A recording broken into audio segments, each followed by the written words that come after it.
Christine's damage to agriculture in Pangasinan is pegged at over 240 million pesos. That figure covers the massive destruction of farmlands in the province. Some rice farmers had to harvest early to salvage their crops. The provincial government assured them of financial assistance.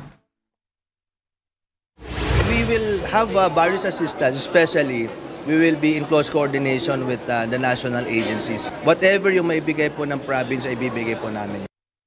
Alam mo, November pa kasi supposedly yung next harvest. Yeah. Tapos ang sinasabi ng mga farmer, kung halimbawa medyo nadapa lang yan, pwede pa nilang anihin, ipapatuyuin eh.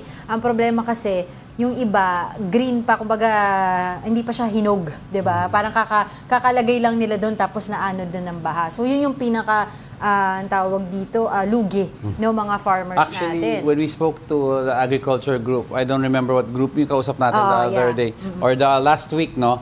We were asking, bakit walang alternative source or alternative crop or alternative farming income ang tinuturo natin sa farmers? Meron naman daw.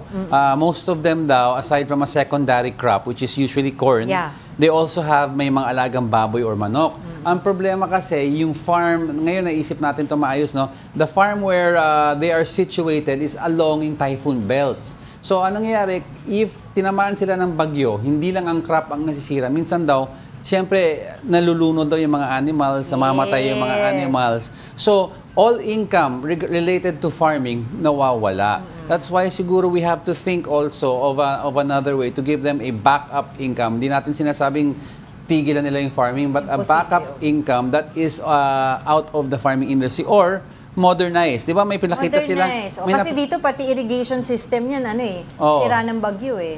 Di ba meron silang pinakitang yung drone na was spraying water over yung mga seeds. That's for for El Nino phenomenon na nag-dry out eh. Kaya nga what I'm saying, if we can do that during El Nino, maybe we can come up with a way na yung greenhouse, yung ginagawa nila Bill Gates, yung greenhouse farming for rice.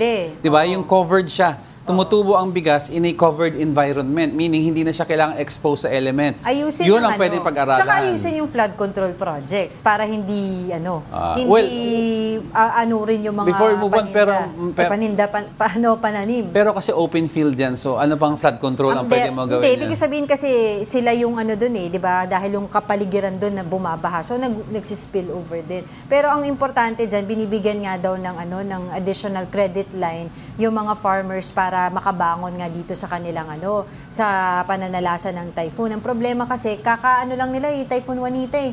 Tapos ito na naman, 'di ba? Basta remember lang, ang Pilipinas is below sea level. So alam mong whatever happens, babaha. Kaya gawan niyo ng paraan na ma-minimize man lang effects.